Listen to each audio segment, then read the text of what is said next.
11. Friends don't lie. Stop it! You're freaking her out! She's freaking me out! The upside down. Do you understand what he's talking about? No. I found the chocolate bunny! Oh God, please tell me it's not the kid. I need to die! Mornings are for coffee and contemplation.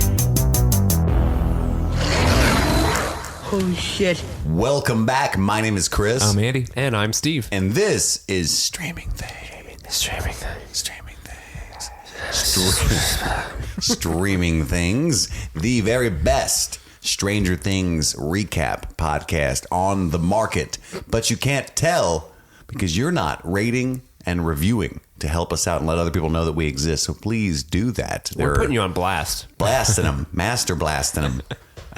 So if you're driving right now, pull out your phone and immediately 5-star us. After pulling over. But you could do that because that's how simple it is. No, really, please help us. There's quite a large number of Stranger Things podcasts out there now, and I truly believe we are the best. And if you believe that, if you've had a good time listening to us, it brought you some laughs, some joy, and a lot of deeper insights into the show that you love, you can help us out. And also, take time if you want to. Email streamingthingspod@gmail.com and let us know what you think of the show, what you'd like to hear more of, and things like that. We would absolutely love to hear more from our listeners. Steve, our wonderful co-host, is back. You didn't even know he was gone, but he's back. Where'd he go? Where did you go, Where'd Steve? he go? Well, I did a thing that some people do in life called getting married. Nice. I got married this month. And, Huge. Yeah. My lady that I've known and been dating for about 7 years now finally tied the knot, and we went to Mexico for the honeymoon. How are you going to get it out? Get what out? The knot. Get the knot out? I think I'm supposed to leave it. Oh, okay. Yeah. The metaphorical knot, but okay. So congratulations to Steve, and if you would like to send wedding gifts, you can email streamingthingspod. That would be awesome. That's how dedicated he is he went on a honeymoon, got married before it, and right in the middle between episodes 5 and 6, and you didn't even notice because that's how dedicated to this show he is. So the least you could do is subscribe, rate, and review and tell all your friends. That's what I feel like. So anywho, this is Chapter 6, The Monster, which Netflix describes as: a frantic Jonathan looks for Nancy in the darkness, but Steve's looking for her too. Hopper and Joyce uncover the truth about the lab's experiments. And this episode was written by Jesse Nixon Lopez. Just throwing that out there, a little cred. That was a kind of a clunkier synopsis that we've gotten. I could have read it more shitty. It's been, I'm a little rusty. I'll take it upon myself. But yeah, it wasn't the best for sure. Jonathan's looking too, or who was looking too? Somebody's looking too. And Steve's looking for her too. You're right. Maybe that's what it is. It's like, they didn't care at all on that one. And Steve's looking too. And Will's still out there. They just start rambling things. The Netflix guy's drunk. The monster thing, which is why I called it the monster. Hey, you like Eggos? This is the one. This is the episode where the Eggos are like a thing, like a big thing. You're gonna love it. Editor's note: go over this one more time before submitting. How'd they get in their shit? Just publish it all. So we got a Nancy call straight off the bat. Yeah. If you listened to the show before, you know why that's funny. If you're starting at episode 6 like a savage, that makes 0 sense. So we start off, Nancy's missing. According to Jonathan, the audience, we know where he is. And apparently the auditory, noises crosses boundaries between the upside down and the right side up. Can we call it the right side up? I think we should. Yeah, I'm a fan of that. It only makes sense. Did we know this before? So Will has been just listening to everything. Yeah. We can assume because Nancy can hear it. Is there like a vicinity rule? Well, there was that one episode where Will was talking to Joyce. True. Through the... Of course we knew he could hear her. Yeah, but he at the time almost had like a window that he was speaking through at the time, right? Because she clawed through the wallpaper. But we've known he could hear her this whole time. That's how she communicated with the lights. That's and true. She was able to ask those horrible, inappropriate questions that he couldn't answer. So... I yes guess, or no questions. Where are you? If you're in the upside down version of a room, anyone in that room you can hear? I suppose or is so, it, yeah. I guess that would make sense. Imagine the things that you could hear if you could evade capture from the Demogorgon. You could hear all kinds of unfortunate things. I feel like it should be louder in the Upside Down from what we've seen. I guess he's in the woods of the Upside Down a lot of the time. Anywho, I always try to keep a handle on the rules, of the Upside Down because that's important. We usually do will call after this segment, but there were no will calls. But I did tally the Nancy and Jonathan calls. Let's do it. Nancy was called. Jonathan called for Nancy specifically 14 times. Wow, that's a short scene for that. Well, 2 of those were towards later on in the episode, but Nancy called for old Jaybird 10 times. Wow, the love sparks are flying. Yeah, what was the screenwriter's name? Jesse Nixon Lopez. Jesse Nixon Lopez. She had copy paste, Control V on Nancy. I wonder how much of that is ad-libbed calls. Like you're freaking out, or because as a screenwriter that would be really frustrating. Yeah, Nancy, Nancy, Nancy. But before you write Nancy, you'd have to write Jonathan because that's who's saying it. Like Jonathan says Nancy. Right. Yeah. Jonathan continued. Nancy. Yeah. Anywho, screenwriter jokes.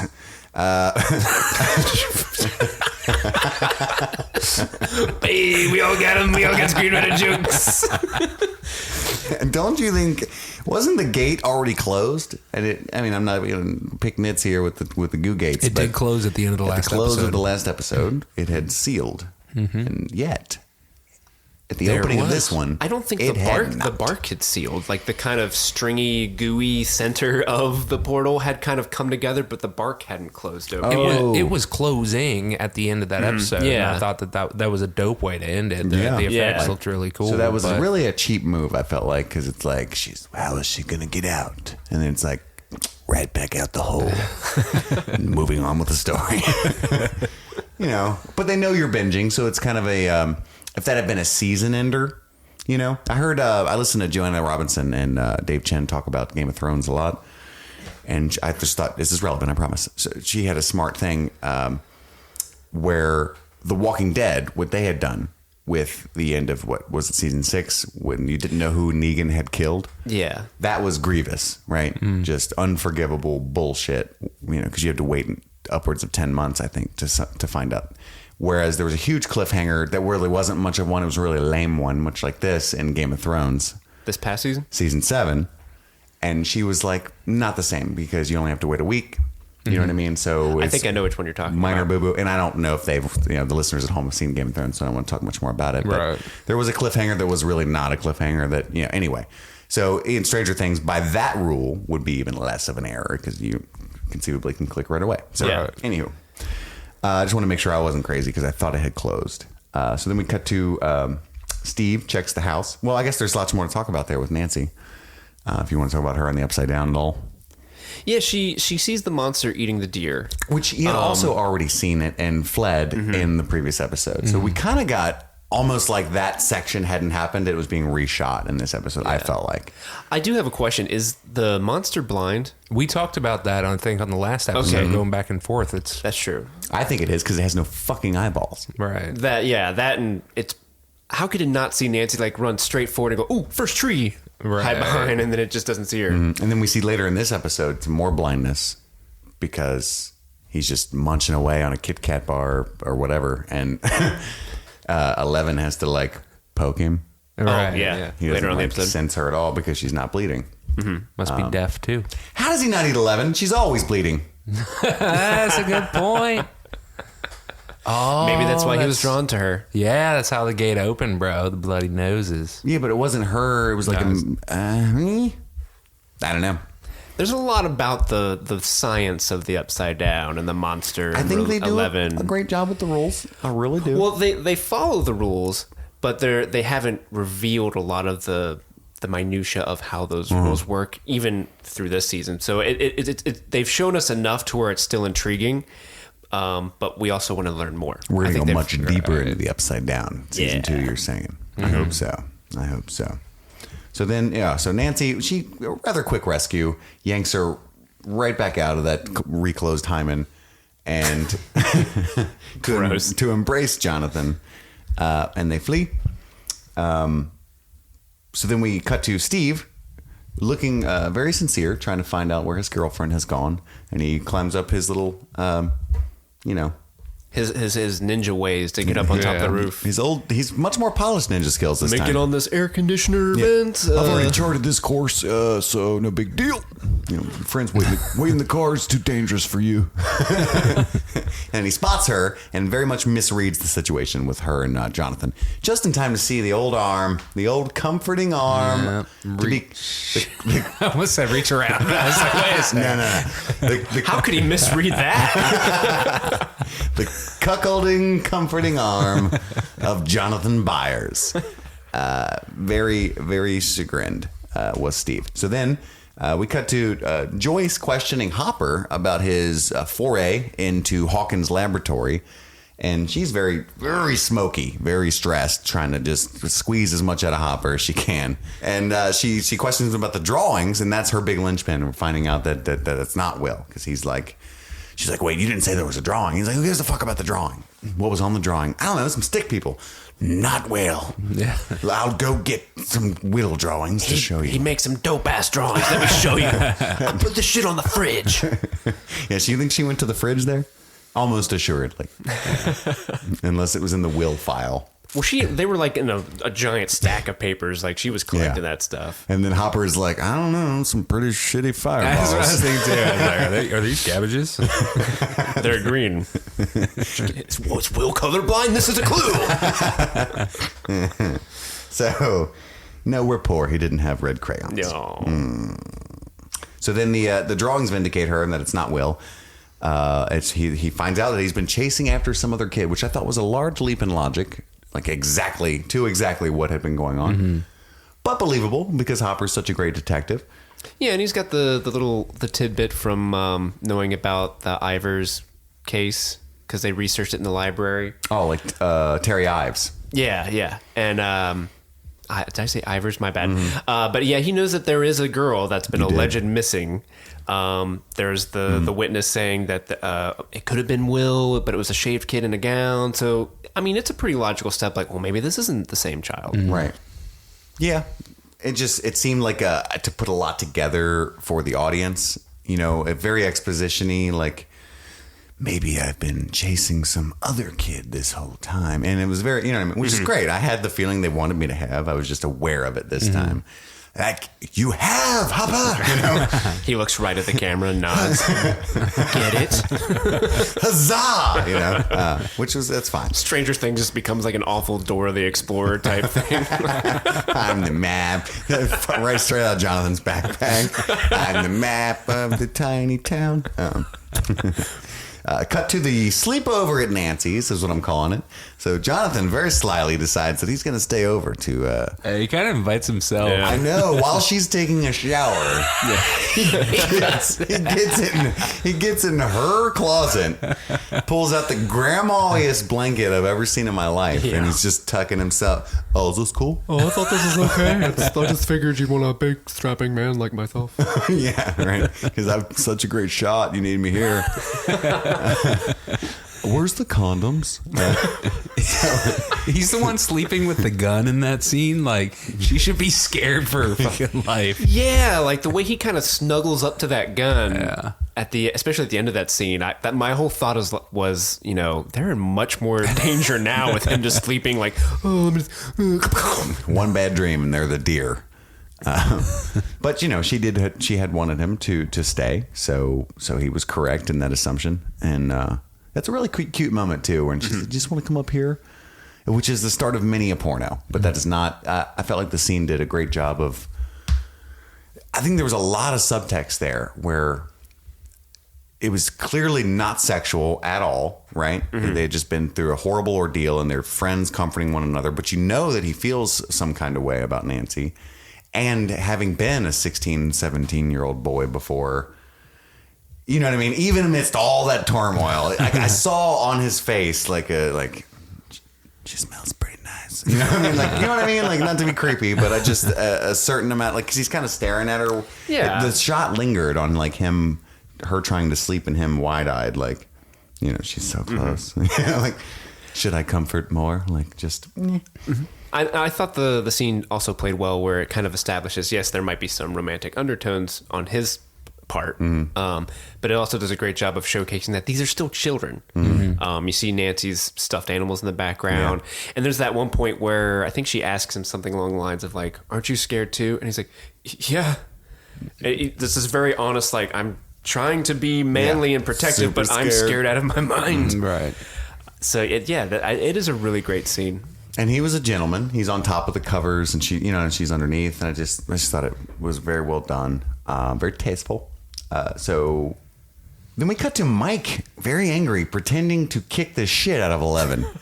Was anyone else uncomfortable this time around? Well, I don't think he was kicking the shit out of 11. I think he was just knocking down the That's fort. right where she sleeps. And it was a big pile of blankets that looked like her. And he just, boom, that was my sound effects of Mike kicking. That's good. Yeah, you think it was Bullseye Mike. Yeah. What the? Cut back to Hopper and Joyce, I believe, at a phone booth on the side of the road.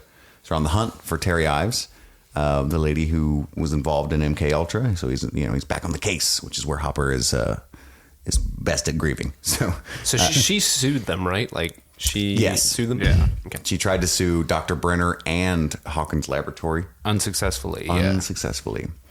So then we cut to Nancy again, very conveniently figuring out exactly what's up with the blood and the Demogorgon that the audience has known for a few episodes or has put together, I would imagine. Maybe not, because I've seen it before, so maybe that's why I picked up on it so quickly.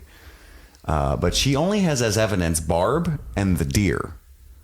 And then she's able to surmise that this otherworldly beast that she's seen for a couple of seconds and was completely feared for her life.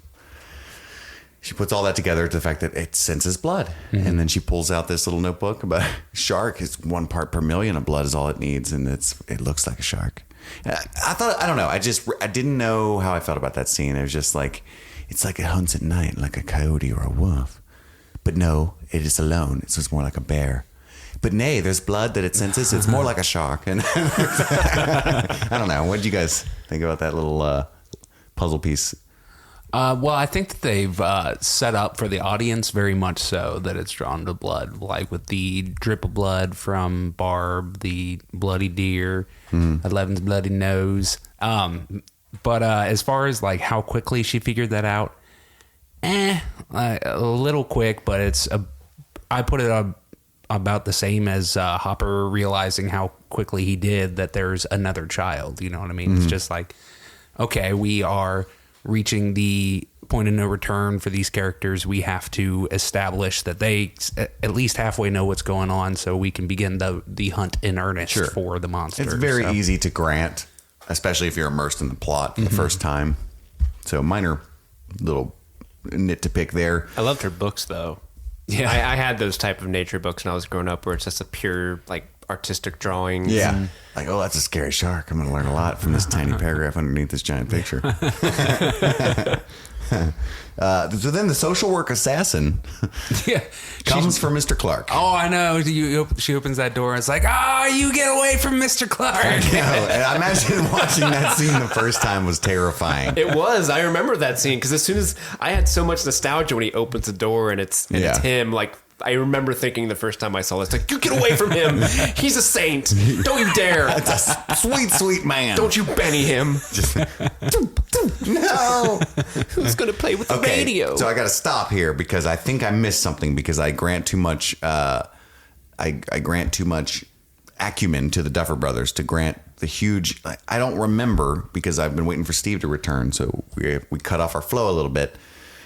How the fuck the Hawkins Laboratory and all of their minions knew about Dustin and the boys? They went to the school and investigated the burnt up Heathkit, and they had overheard the kids trying to talk to Will through their bugs or whatever. Yeah, it's one of those scenes where you see a bunch of people smoking, looking at like computers, and you just see the back of their chairs as they listen while they're trying to contact Will. That's what I thought, but I feel like they would need more. I hate to keep being this guy, but So they send their agent out to this science teacher's house. So they've researched who the teacher is, or who a teacher is. They have no idea that he is so close to those boys, and that those boys, he gave them the radio, and you know what I mean? And I don't think they need to, though. so then they create this science club, because it seems like a huge leap.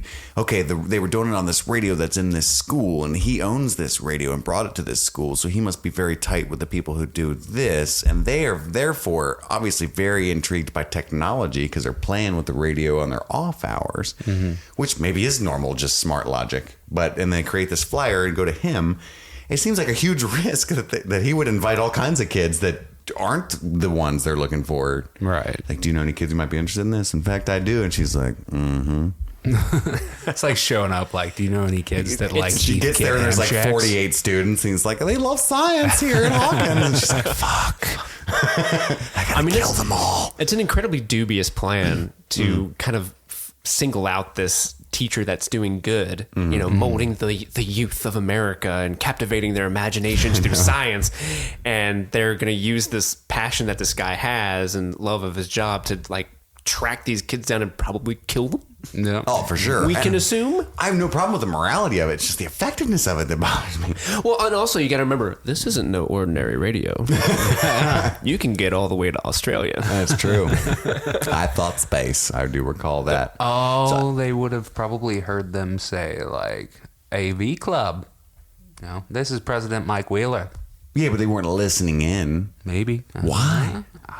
Are they that bored? Do they have that listening kind to of staff? That everything. kind Will, can you hear us? It's us at this Hawkins school in the middle of the AV Club on the brand new. I am a Chubbly to this kid. I don't know why. I just, Remember me, Mike Wheeler? at 1805 Maple Street? That's another weird.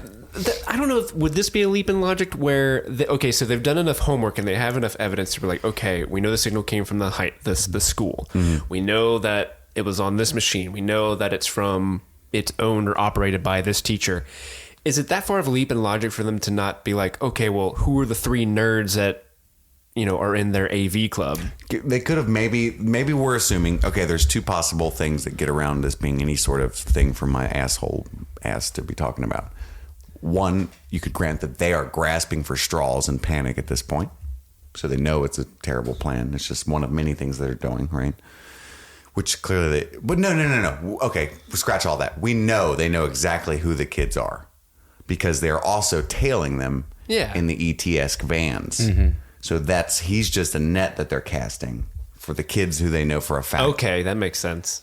So they have done some background research. So they're asking us to put together the assumption that they've done a lot of really swifty background research and sleuthing, and they know exactly who these three children are.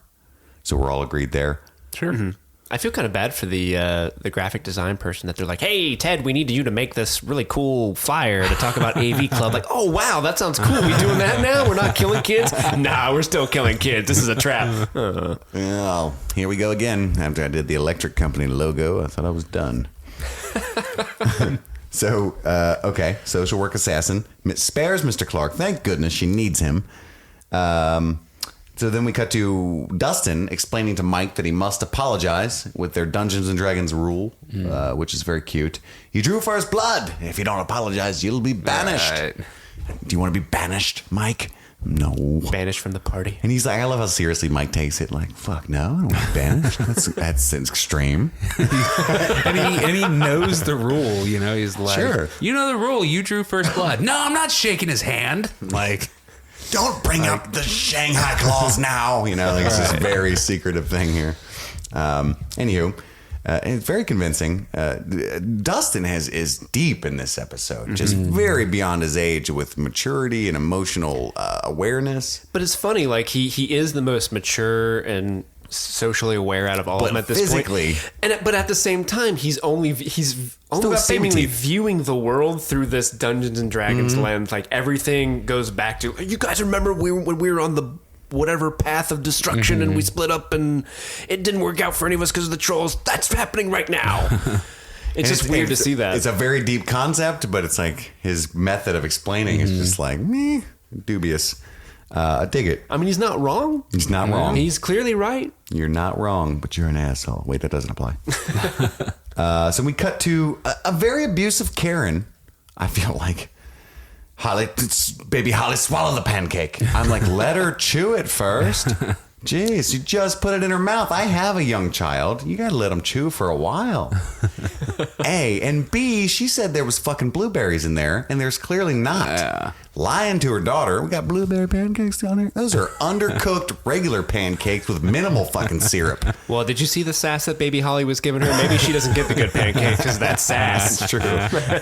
You got this one I made last week in the scene 1 from episode 2 that I put in the microwave, Holly. The actress playing Baby Holly was clearly looking at her going like, this is the pancakes you grabbed from catering, bitch. I saw you. Yeah.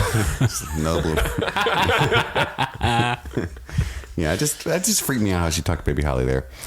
So then we cut back to real quick 11, screaming at the lake, which is a wonderful scene where she looks into the lake and sees a reflection like Narcissus, and she goes to put her wig back on and then rips it off angrily, like, this is all a sham. I don't know why I was trying to be normal. I don't know why I was trying to have friends. I give up. I knew it was all bullshit. She's a freak. monster. I'm a monster. Rawr. You know, much more scary than that little T-Rex impersonation I just did. That was a T-Rex. It's a quote from Jurassic Park, bro. We have a T-Rex. But it was so beautiful how they were able to, and it's always Millie Bobby Brown that's able to say all that. I'm not that smart.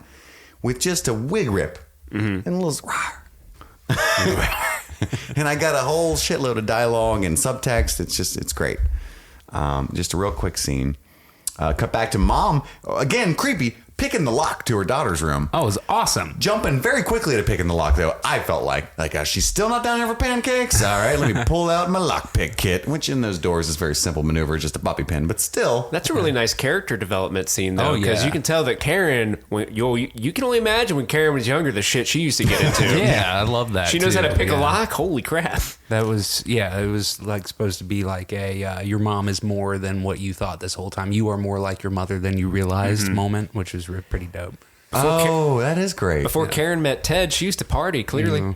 See, I didn't get that. I just felt like she was a very overbearing, controlling person.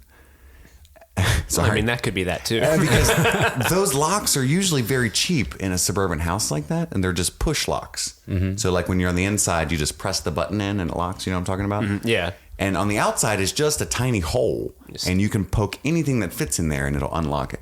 That's how those unlock. So I didn't take it like she had any sort of like skills. It was just like Oh, I totally a did. disrespect of her fucking privacy. The sly way that she's like pulling the bobby pin out from her hair. She's like, okay, I remember how to do this. You know, like, That's cool. That's a much better way to read that scene, why I feel took like. I mean, we also know that she doesn't knock. Well, that's with the editing with the don't knock joke. I just felt like it was really pushing this overbearing mom thing because his like I didn't even understand that subtext with Jonathan when he said your mom doesn't knock, and he had this like cute little smile.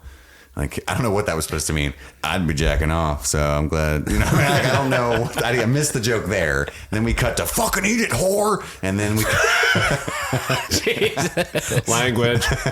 Tim's just like language. Let her chew it. I don't know. You guys are probably right.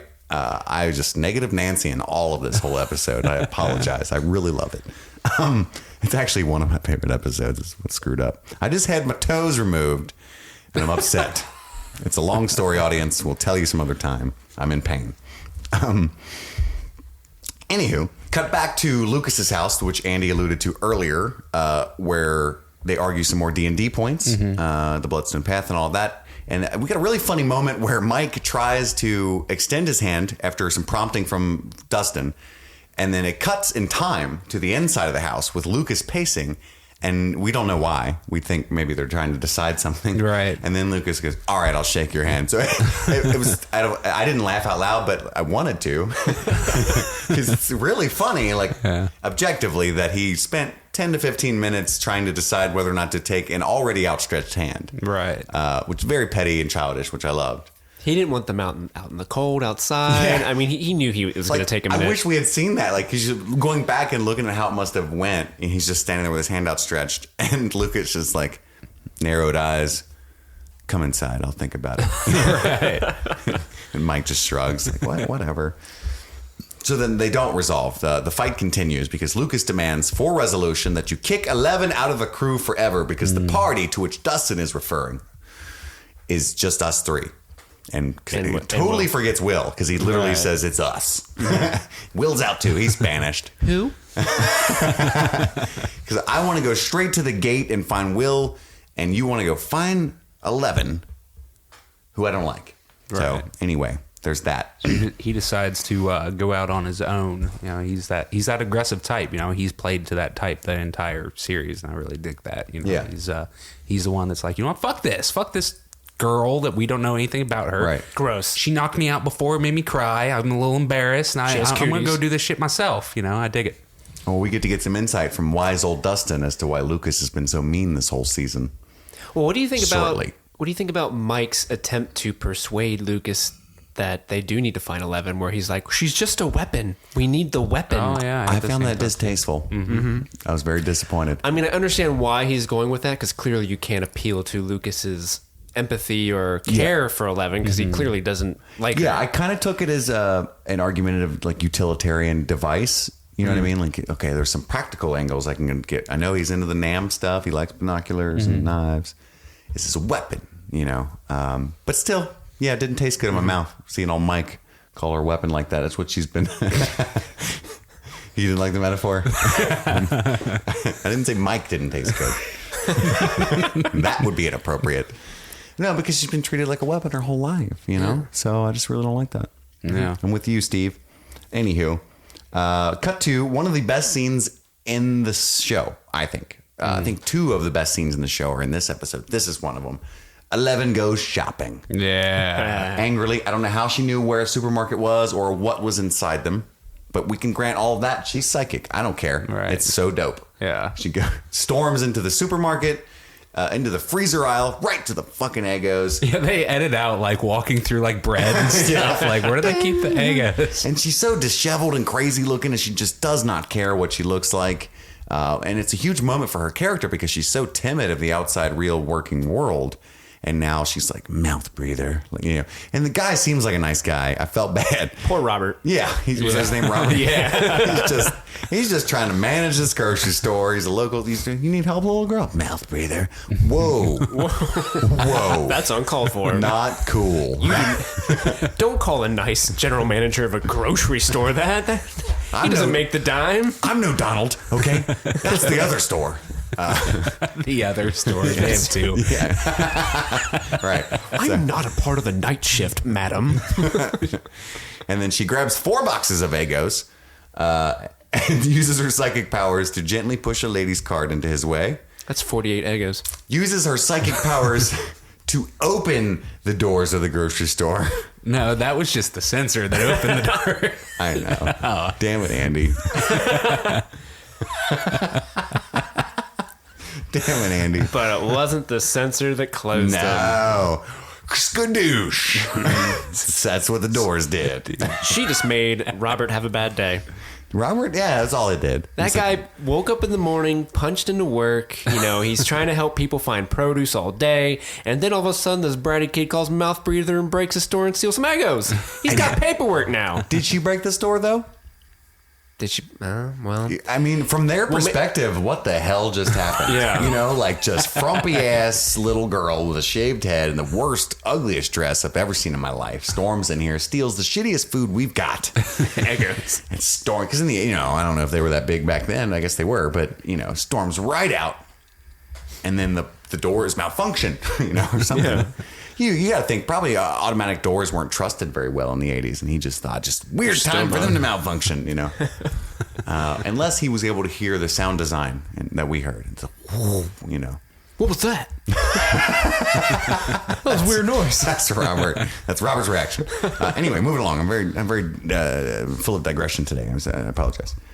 Which in itself was digression. That's the show. 50% digression, 20% content. That's true. 30% chuckles. I lost the math.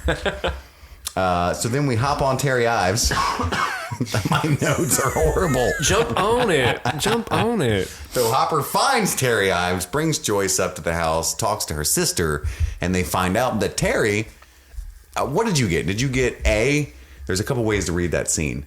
That she's emotionally blocked, refuses to talk. The most least likely reading of that scene, I feel like. B, that the drugs have addled her brains and developmentally, but she looks so young to have an 11-year-old daughter. Anywho, or is 11 like 13? I don't know. Or C, that Hawkins Laboratory got her again once she started the lawsuits and stuff, and like for real addled her brains so that they could blame everything as part of the cover-up on her being crazy. I think it's a combo of A and B.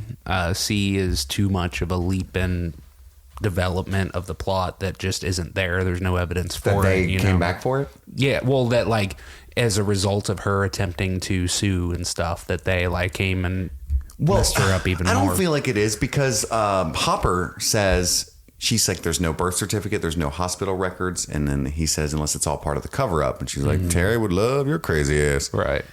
So, and she was obviously well enough at one point to file a lawsuit or two. Yeah. So I feel like And it's talk less about- likely that she naturally progressed, having done acid myself, into an adult state. And not only bring up the lawsuit, but clearly she has some sort of predisposition to talk about the man and conspiracies because her sister talks about like that's how she was.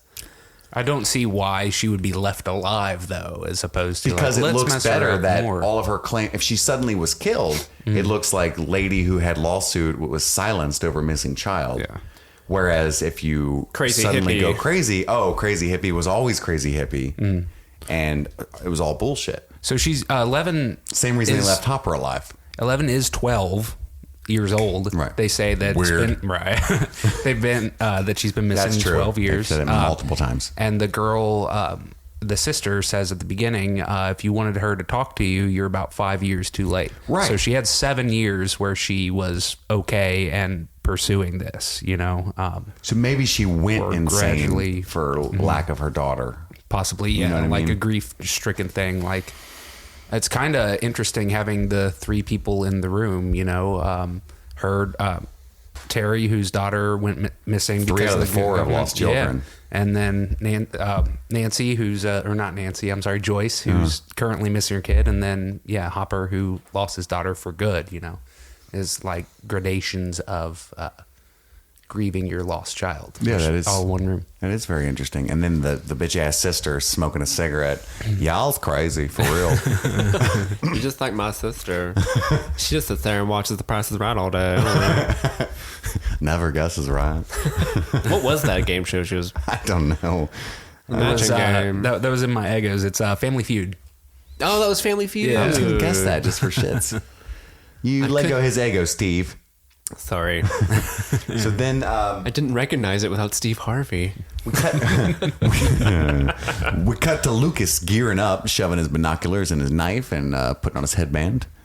Dustin goes deep and explains why Lucas has been a little cock this whole show, which something that I didn't really realize. I mean, Dustin is just very smart, very emotionally intelligent person, very empathetic.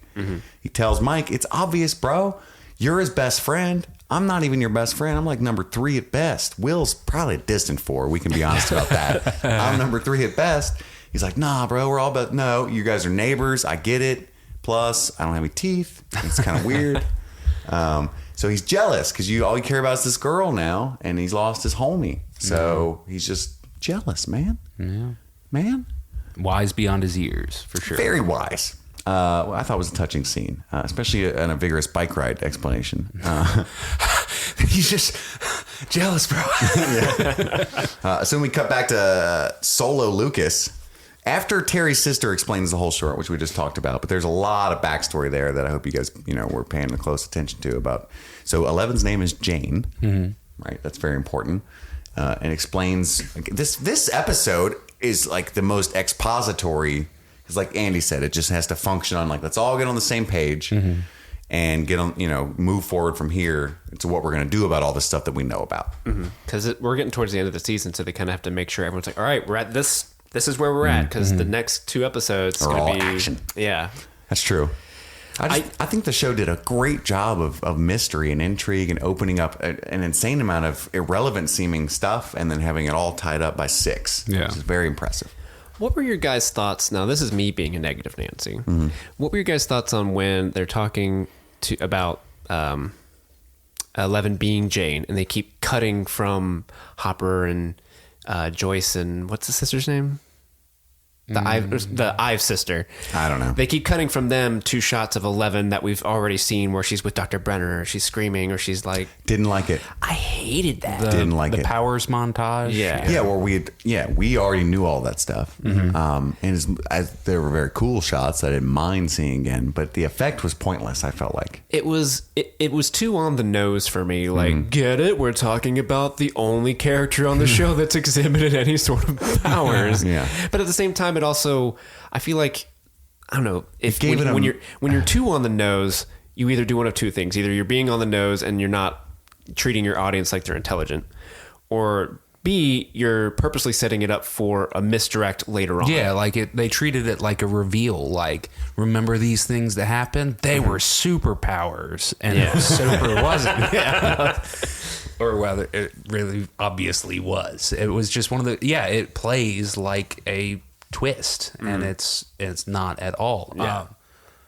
I can't think of any reason to do that other than just like the editing team was like, this is pretty sweet, you know? And that's about it. Yeah. I mean, like I said, it could be just them being way too on the nose and just hammering it home like, this is 11 is Jane, or they're setting us up for like next season or sometime around we find out that they're not the same person, and it's just like, oh, we made you think that because we did this editing trick. I think the only thing I can think of is it's a realization for Hopper and Joyce, who don't know that this kid has telekinetic powers, but have seen enough of the supernatural to grant that.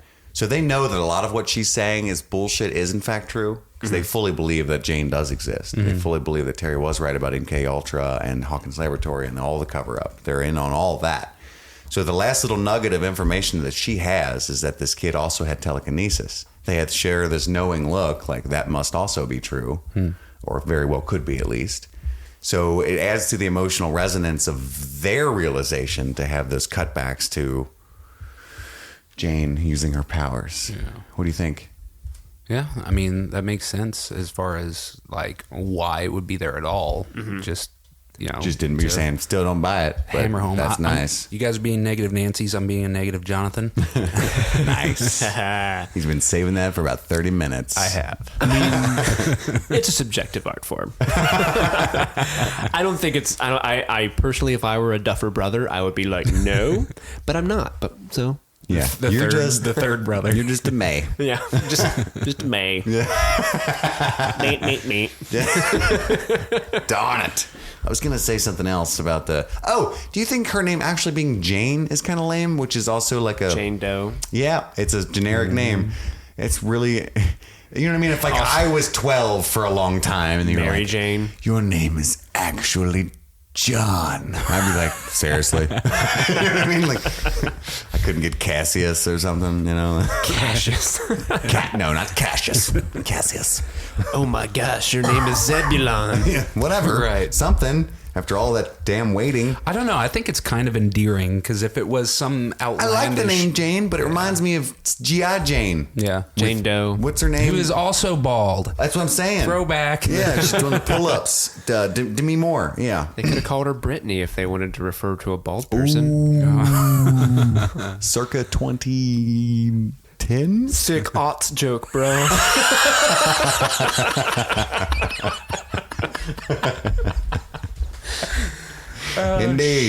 Indeed. Okay, moving on. So then we cut to John and Nancy go shopping, trying to rival 11 going shopping. They're in like a hillbilly hunter store. Army surplus. Sorry. Same thing. Say it right. With bear traps, which I didn't know they had at the Army. Right. A bunch of bullets and random mallets and hammers. She's feeling very swingy. She's testing him out. Like, I love she's testing the weight, like she's killed a Demogorgon before. Like, this wouldn't do. With this cracked skull. It would, but it would leave it suffering. You know, like I don't know. I just thought I that need was to put it interesting. down. Very funny scene. I thought she's kind of a lame-o, like kind of dork. Like he was like very proud of his little future girlfriend there, and like monster hunting. And then they're outside, and John's like, monster hunting, hilarious. Because they haven't had sex yet, so he still thinks she's hilarious. You know?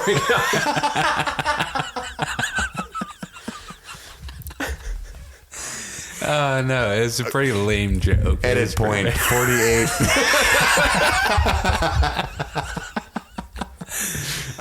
Anywho, do what you will with that joke. I think it's funny. That was funny. But yeah, I just was very unimpressed by that exchange. Like, he's like, wow, you are a sassy lady. I'm just like, that was super lame. What do you think, Steve? I do like where the conversation goes, though, where she's like, it was weird. The other day I was shopping for my friends, and now I'm shopping for bear traps with Jonathan Myers. Yeah. And he goes like, what's weirder, the bear trap or shopping with me? I thought that was kind of endearing, but you're right, where he comes up and like probably a good 2 minutes after she made that line, they paid the guy money, told him to have a great day. They'll see him later. Right. They go out to the car. Monster hunting. It's crazy because we really are monster hunting. Like, You got him. I love the 80s. He thinks we're shopping. We're going to kill a bear. I love how he doesn't care. These miners are buying all these weapons, and you know it's the 80s, and it's a hick town, I guess, is part of that too. And okay, at best they're going bear hunting, Right. You know, and at worst they're gonna blow some shit up and kill people and put them in bear traps and shoot them. And he's like, have fun. I remember when I blew people up and shot them. I just love the nonchalantness of, doesn't he say like, what are you kids doing with this stuff? Yeah. You guys got like homework? Like, It's also, and this is not funny, but I can't help but mention it, harkens to a more innocent time where, you know, kids didn't typically kill dozens of people with stuff like that. can minors walk into a store and just buy cases of bullets now? Not now. Yeah. Not now. I don't think they could buy a bear trap either. And if, you know, any adult seen walking with those things would unfortunately be suspect, even though they're fairly innocuous objects, could be used for lots of very practical things, like bears. Say what practical use is there for And bear trap? heating their double Bears. wide with the gas thing. And, you know. Totally. Anywho, we digress. So we move to Nancy the Slut Wheeler, which sounds like a horrible wrestling name. Weighing in at 105 pounds, it's Nancy the Slut Wheeler. She roars like that. Can't wait to see your movie, Nancy. And she immediately puts together that something must be graffitied of me on the movie queue. The marquee, I mean. Which I thought was, again, maybe, I don't know. There's only one theater in town. That's Right, believable. yeah. So she begins to run a block and a half down, and Jonathan goes, wait, we were flirting pretty good for once. Remember that time when you said Monsters? I thought we had a good thing going. Which I meant to mention, that conversation was a parody of their argument in the woods, but it was a version that actually went well, where she mentioned that he's a freak, Yeah. and he was like, I am. Wait till you find out how big of a freak I am. You know, he wasn't insulted. It was very endearing. You're right, Steve. So yeah, they run down to the theater, run into Steve and his ilk. I forget we actually knew the names of their compadres at one point. Tommy H. Tommy H or something. Yeah. Really, yeah. And Carol. Carol. Yeah. Oh, that's right. Because Carol's my mom's name. That's right. So they're now he's writing. Did you read what he's writing about Jonathan? He's a perv. Yeah, Byers is a perv. I love how they put Nancy on the marquee. Yeah. And then like, we'll make Down fun of in the- Byers down in the alley. where no one will So see. the homeless guy knows what kind of guy Byers is. You know. Yeah. I just love when Nancy sees the marquee that Nancy's a slut wheeler. It cuts to the passerby and a girl walks by and Larry goes, wow. Like it's just truth. Yeah. Because it's up there. Oh, I didn't know that Because she's about looking you, Nancy. right at Nancy. Yeah. She's not looking at the marquee thinking, Right. wow, who would do that to the marquee? That's a dick move. No, she's looking right at Nancy like, skank. Wow, didn't know you were a slut and you made a movie and you didn't tell me? All the right moves that you're in that? Starring Nancy the Slut Wheeler. Yeah. Only I know all the right moves. Steve does not, because he goes down in the third. That's what I wrote down. And I do remember what that's about. They fight. Jonathan and Steve get into fisticuffs. And we find out Jonathan Can throw down. he's got some very deep-seated depression that boils up. You're not going to take this shit anymore. You're attacking my girl, talking about my bro, talking about my dad, who is a piece of shit, but also mention my mom, who's a sweetheart. She just likes to smoke. And I'm not going to take it anymore with your nice coiffed hair, all right? It's not my fault I was born with these greasy lengths. Hacha! This is for my camera. Yeah, gives him a couple. So they do a little tussle, and Tommy H tries to step in, and Steve's like, nay. Get This out of is here. my Get out battle, of here. which is kind of honorable, Yeah. It doesn't turn into like a Karate Kid jump-a-thon or something. He just gets beat down. Karate Kid jump that. I'm just picturing the Cobra Kai dojo going, jump. So, and then the sociopath officers show up just in time. Jonathan was seriously going to hurt Steve, I feel like, though. So I'm kind of glad they did show up. And then there's like this awkward, horrible law enforcement tussle where they get headbutted trying to pull Jonathan off, which is not procedure at all. Yeah, he's punching Steve pretty regularly, and the guy puts his face right in line with the elbow. Oh, my nose. Face goes here. Ah! These otherwise completely worthless cops show up like 15 seconds after this fight breaks out. In the middle of an alley. Or they Yeah. might have already been called because of the graffiti. On the marquee. So that's plausible, I suppose, there. I like how the one guy, so he arrests Jonathan, and Nancy just stands there, and the other three run, and he leaves the dweeb cop to... He's like, I'm gone. He's like, I got this one. I got this one. You get those three much stronger looking fellows than the crazy girl. Why would you leave that cop? Yeah, go get him, dude who's clearly never ran in his life. Ever. And has no emotions. Come here, little guys. I'm pretty sure the cop just showed back up at the station like, Steve got away. I killed the other two. Oh, okay. I wouldn't check the bottom of the quarry again. Eats bologna sandwich. Gonna be full of cotton here soon, if you know what I'm saying. So then Hop and Joyce get the jail call. I assume he's only got one phone call. That was a joke. It was on the walkie-talkie. So they call. That was really... it was on the nose, but I really enjoyed it. Where, I don't got time for this shit right now. And it's like, it's Jonathan Byers, which was kind of weird to say, but have you seen Joyce lately? She's sitting right there looking at it. And it'd be funny if he was like, She's hot. he just started saying all kinds of shit. Yeah, that would have been awkward. Anywho. You seen Joyce lately, sir? We know you've been spending a lot of time with her over now. So back at the jail, we get some very wise old lady wisdom unasked for. So Nancy's standing there, and the lady's getting some ice out of the jail freezer for her to put on Jonathan's face.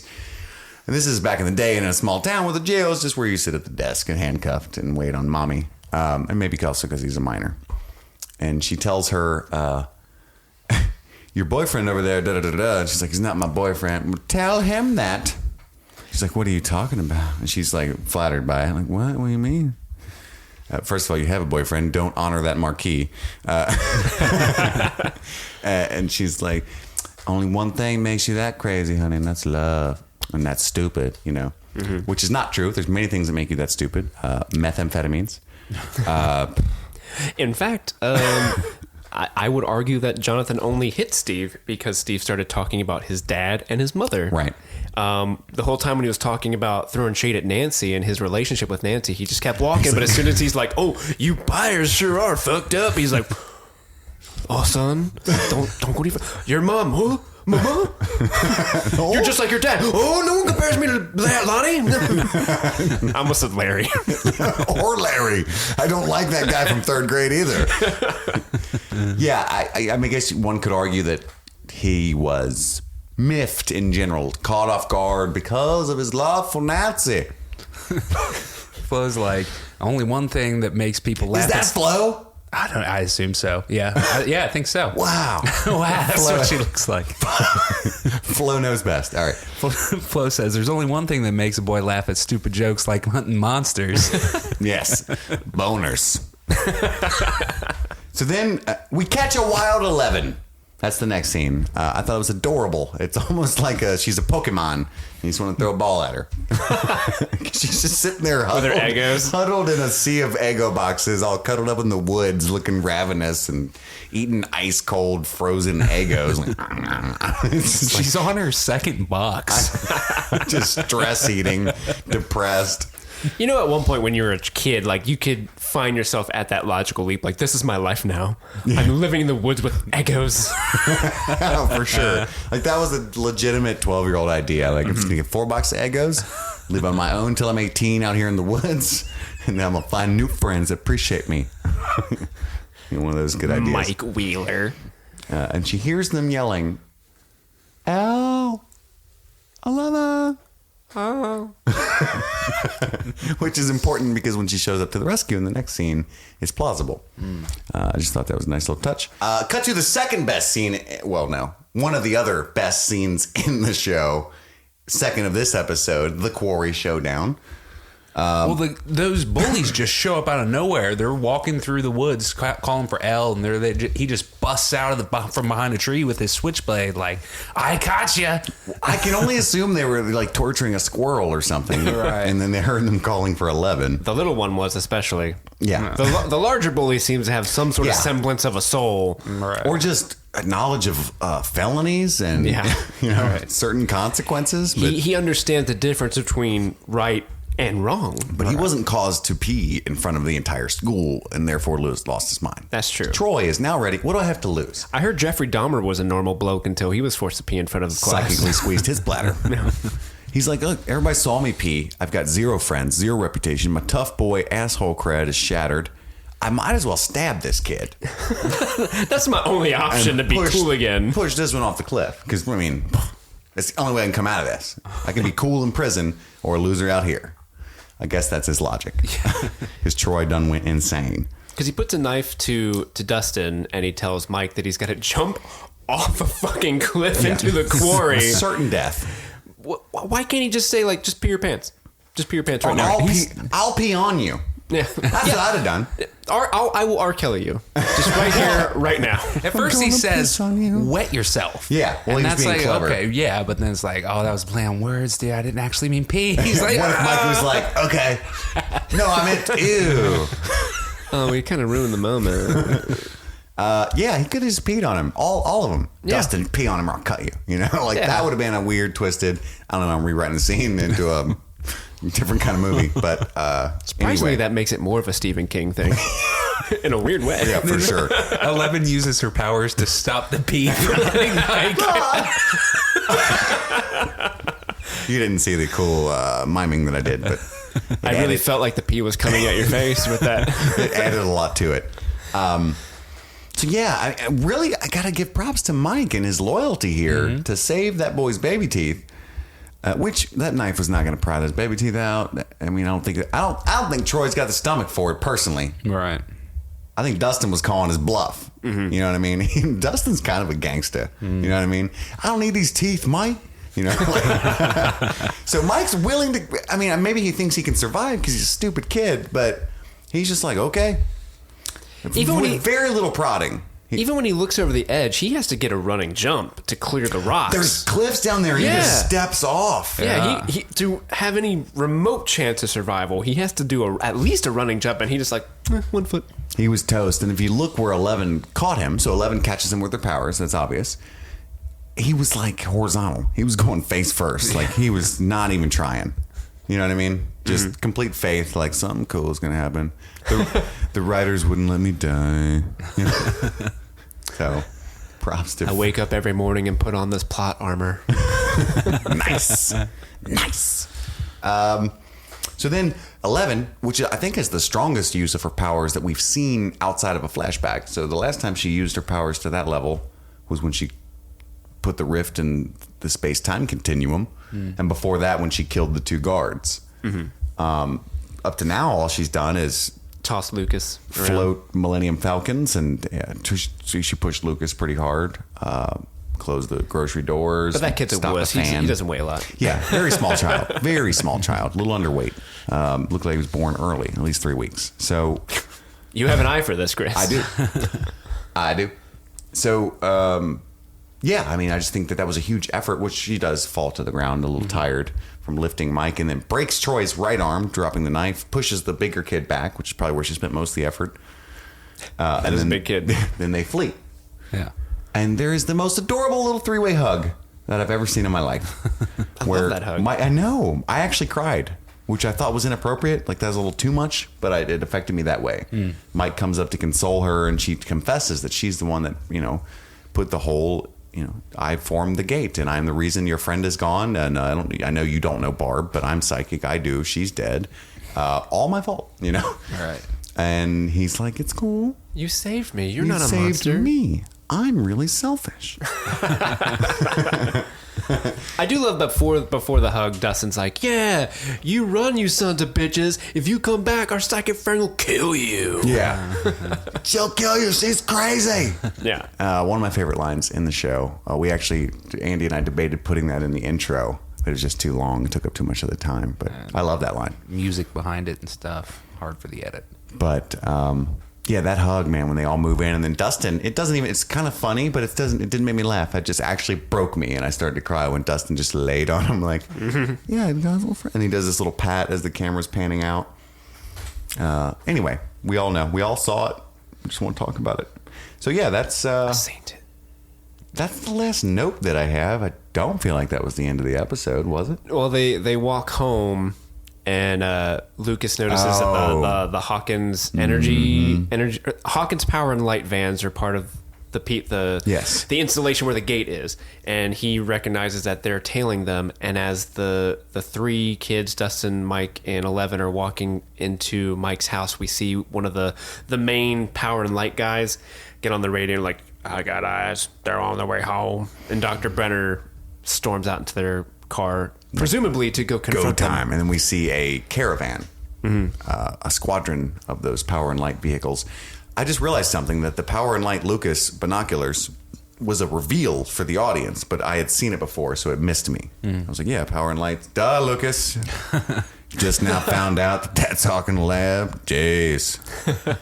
But that was a huge reveal for the audience, probably the first time. Like, oh, shit, these fans we've been seeing are part of this cover-up, right? Yeah. Well, I mean, we've seen the people getting out of those vans and various stages, so it's like, stuff. They've been watching them for a while. Anyway, just thought it was good to take note. If you're on a first watch, don't feel bad. But it is a good way to ramp up the stakes, because Dr. Brenner's going with them personally. Right. So shit's about to go down. Not just the social worker assassin. No. But Dr. Cockwinch himself. Cockwinch himself, yeah. Or was it Dick Winch? I don't remember. Andy, don't we have another segment that we can move on to after the recap? yeah, we don't talk do the roll about call? our favorite scenes in the show. We call it our chocolate pudding. We each take turns, talk about our top 3 favorite scenes of the episode. So my number 3 for Chapter 6, The Monster, would have to be when Dustin calls out Mike for having drawn first blood and explains to him the rules, says, you know the rules, you drew first blood. And Mike's like, oh no, I'm not gonna shake his hand, all that. I just loved like the adolescent bro code of it, you know what I mean? Like, you have these rules as kids amongst your friends, little things like that. And that's another just Duffer Brothers badassery memory moment where they're like, yeah, it totally was like that when you were a kid. You're like, oh, you don't do this and you do that if you do this. And like, if you shoot the basketball and it hits the rim and then goes out into the yard, we're fine, anybody can get it. But if you airball it, then you got to go get it yourself, know, little rules like that. Law. Right, yeah. And so, yeah, that was just a nostalgia moment for me, so it was my number 3. And it's kind of sad, because as you become an adult, it's like it hits the rim, goes back into the yard, you airball it, and like you're 25 and you're just like, no, you have to go get it, Mark. And he's like, no. He just drives away. You're like, I miss my childhood. Anyway, Steve, what was your number 3 chocolate pudding? My number 3 was Steve versus Jaybird in the alley. I don't know, I really like the scene because it plays into a lot of what is going on with Jonathan, like we mentioned before, how he really kind of lashes out at Steve when he attacks his family and where he comes from. But it also kind of shows how hurt Steve is by the prospect that Nancy is cheating on him. Yeah. Again, I don't think his reaction to it is good at all. I think it's quite poor taste. But you kind of see this hurt in the character's eyes that you haven't seen so far. Because he actually, in the beginning of the episode, he seems to really care about her. Like, no, she's acting weird. I need to know what's wrong with her. And then he sees that, makes a couple bad assumptions about what's happening, and then he does a shitty thing. But you can see that he's like really, really hurt about this. Good acting. At one point, he like looks at Nancy and is like, "Go to hell, Nancy." Like he's very, very hurt. It says a lot about those two characters. Where, I mean, it's just a comedy of errors on both their parts, because Nancy's not telling him the whole story. He's kind of jumping to conclusions because of that. They're both in the wrong. I mean, Steve more so, because he I don't know, is he the one that marquee or graffitis the marquee, or do you think it's Tommy H and Carol and he's just kind of complicit by just being there and allowing it to happen? Either way, I mean, it's arguable that he's 100% complicit, but yeah. I think He's still a Tommy D-bag. H is the one doing the spraying, but on that one, we don't know who He did the doesn't marquee, say. though. Yeah. Right? But we can only assume that everybody's doing a little spraying. Yeah. But I just wanted to point out that something we didn't talk about that is huge into what you're saying is there's a line where he asks her, just say it, Nancy. Say what you were doing then if you weren't having sex. You know what I mean? And she can't. She can't say I was monster hunting. Monster hunting. Deer. And, It would have killed with Jonathan if he had. Right. And there's this, she's like heartbroken, like, there's nothing I can say. So it was pretty sad to watch. So what's yours? What's your number 3? Mine are all 11 based. I'm not even going to lie. I'm a complete sucker for Millie Bobby Brown. My number 3 is her scream at the lake. I talked about it earlier, just how much I got from her ripping the wig off and, no dialogue whatsoever. Got a whole 5 minutes of subtext from that look on her face, and I just absolutely love that performance in and out. So I loved how they layered the close up where she's facing the camera onto the lake. Like you can kind of tell that it's 2 different shots, and they like layered in the face reflection thing, because otherwise the camera would be like right there in the reflection. But it's really well done, and cutting back and forth between the over shoulder of that shot and then the actual close up of it, and then the badass. And I wonder how they did that, but and maybe special effects. But the badass like tilt up when when she does a scream, and like her scream reverberates across the lake and makes all those ripples. It's dope. So my number 2 would have to be the rest of mine are all 11 based. My number 2 would have to be the mouth breather 11 goes shopping scene. 11 storms in, all being a badass. She intuitively knows where the Eggos are and goes straight for them, and she gives Robert hell, and he doesn't deserve it. And I'm sorry, justice for Robert, but He was just doing his job. I just love the contempt with which she looks, like down at, like how you size someone up, like look down and then look up into their face, mouth breather, and then just turns away. Yeah, it's just a little badass moment. Robert ain't got shit on 11. da-da-da-da-da. So I wish somebody would cut that music into that scene on the internet. I'm sure they have. Oh, yeah. Da-da-da-da-da. Thug life. It's the Put motherfucking little dude. glasses in a joint out of 11's mouth. Can we edit that and put it on the Facebook page real quick? Please do it, Steve. Steve, you're number 2. My number 2 is the Nancy sleepover in the beginning. I really like the scene. The performance is really great. We mentioned before. I wanted to say earlier when we were talking about it, like how sad of a situation that is, because it's these 2 kids that are scared shitless, out of their mind. They're literally up in her own house in the safety of her own home where her parents are, in the middle of a calm neighborhood, and they can't talk to anybody about it. Yeah. And they're just scared shitless. Like the one has a gun. Like they're scared to go to sleep. And I just thought that was such a heartbreaking just thought to have. And also interesting when Nancy's mom tries to break in, they immediately grab hands. Yeah. Oh, they do like each other, maybe. It's a little instinctual there. Yeah. So that's my number 2. All right, wonderful. My number 2, chocolate pudding, is also the 11 goes shopping. I've said enough about that, but it's just an absolutely wonderful scene and iconic for the show, I should think. Oh, yeah. Go ahead and say that it's probably one of the most memorable scenes. So, Andy, what was your number 1? My number one's probably the same as yours. When it's a big long sequence, it's hard to call it just a scene, but Mike jumping off of the quarry ledge, being forced at knife point, sacrificing himself for his friend. 11 showing up to save the day, cutting to her. She blacks out after using her powers to save Mike. She immediately cuts to the recollection of having made first contact with the Demogorgon, and wakes up, and she's all teary-eyed and says, "I'm the monster," and Mike says, "No, you're not," and then they have their little adorable three-way hug, and it made me cry too. It's good stuff. That's my number one as well. Wow. Yeah. We have a 3-way consensus. You want to say anything about it? Or that hasn't, No, I think we've pretty much touched on it. It's a great scene. It's a great example of 11th powers and their progression. It reinforces the bonds of friendship between the three of them specifically.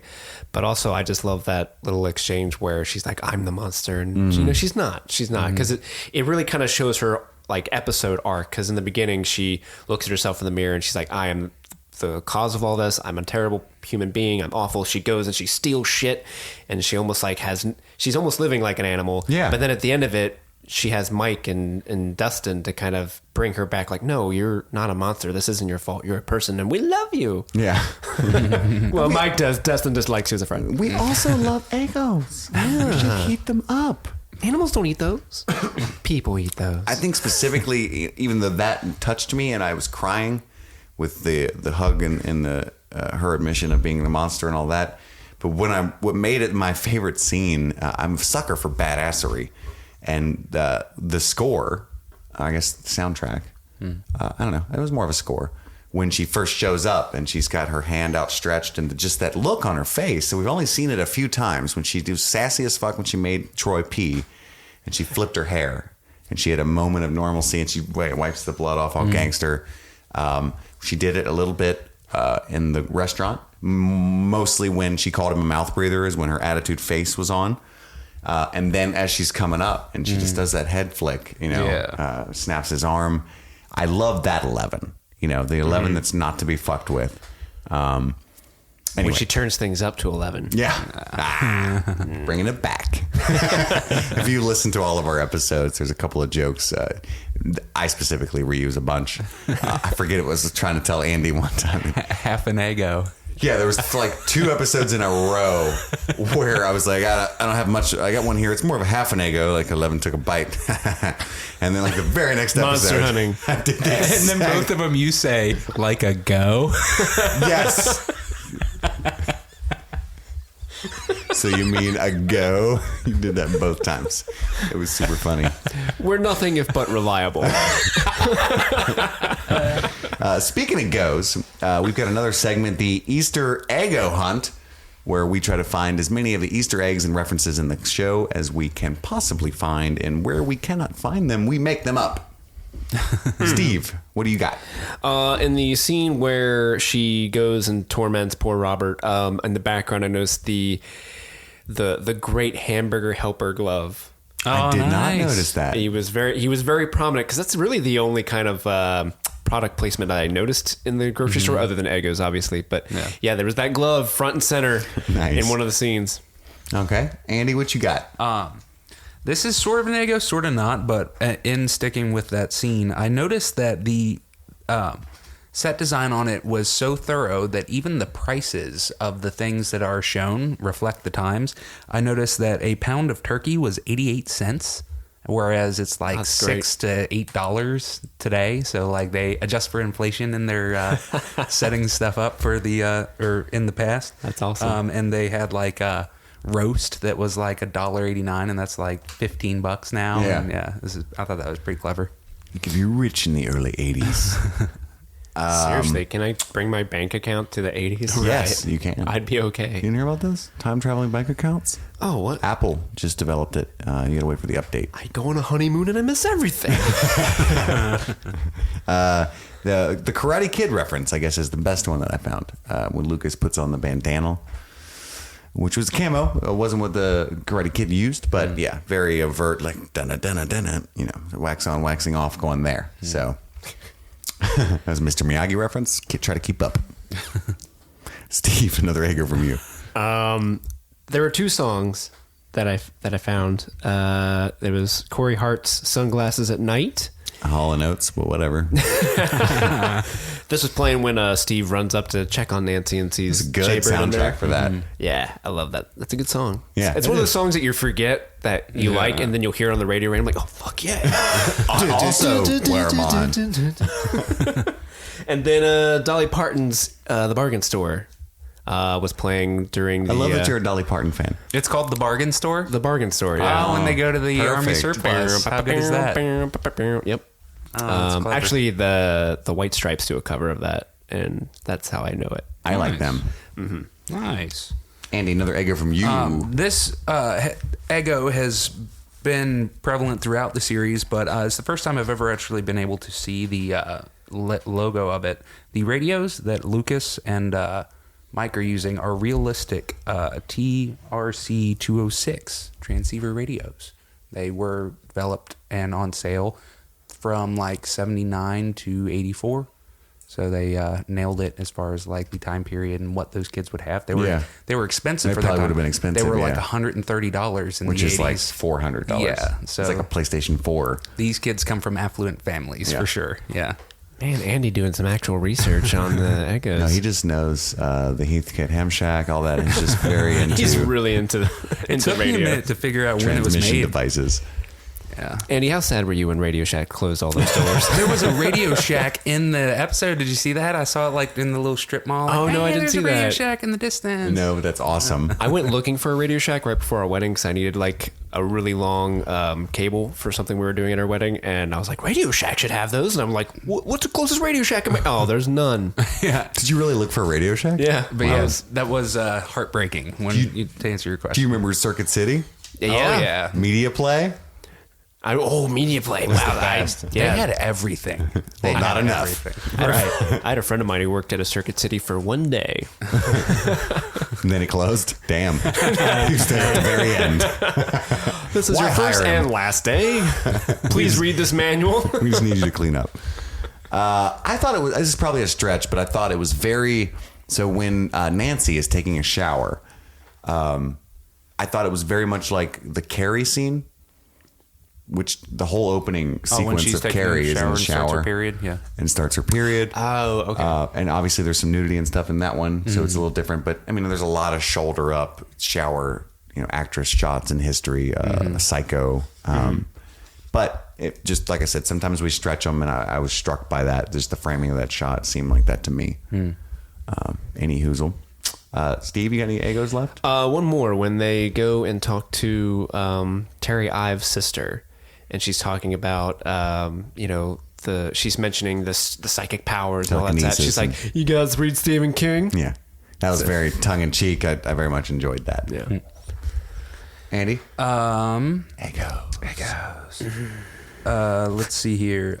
Another obvious low-hanging fruit one is when the kids are trying to make amends with Lucas. They are trying to convince him that they do need 11. They say, we can't just go out there on our own. What, do you want to fight him with the wrist rocket? That's like R2-D2 trying to go fight Darth Vader, which is, a low-hanging fruit one. Vader would lose. Yeah, absolutely. Beep, boop, beep, boop. As we learned in the prequels, R2-D2 can fly. He's got little jets, and he's got a little shocker thing. got and he's got all buzzsaws. kinds of hidden skills. Came from the shaka. Let's see. And my little one, I noticed that Lucas had a ammo canister from Vietnam on his nightstand when he is sitting at his house all sad and stuff before the kids show up. And I thought that was good. And my last one is there is a photo of the White Rabbit from Alice in Wonderland in Eleven's room, or Jane's room, her little bedroom, which I thought was good. Oh, like the room in Terry's house. Terry's house. Yeah, Wow. yeah. Okay. Little, Nice. Nicely done. Going down the rabbit hole kind of thing with 11. Pretty dope. Well, that's all of the Eggos that we were able to find. 11 ate the rest of them at the grocery store, which was a very old Radio Manny corny joke. Oh, Chris, stop it. You're a riot. Monster hunting. So follow us for next week. Well, it should be a week. Couple days. Couple days ish. We'll be recording chapter 7. Please, like I said, if you can support us by rating and reviewing us on iTunes or the Apple Podcast app and subscribing, that would be absolutely wonderful so that other people can find us. You can email us at streamingthingspod@gmail.com. Follow us on Twitter at streamingthingspod. Follow us on Facebook at Stranger Things Podcast. Don't know how we scored that username, but we did. Pretty dope. And yeah, that'd be wonderful. So thank you so much. Have a wonderful evening. And that's about all we have for tonight. My name is Chris. I'm Andy. And I'm Steve. And my name is Chris. And I'm still Andy. And I'm Stu. Streaming things. Streaming. Streaming things.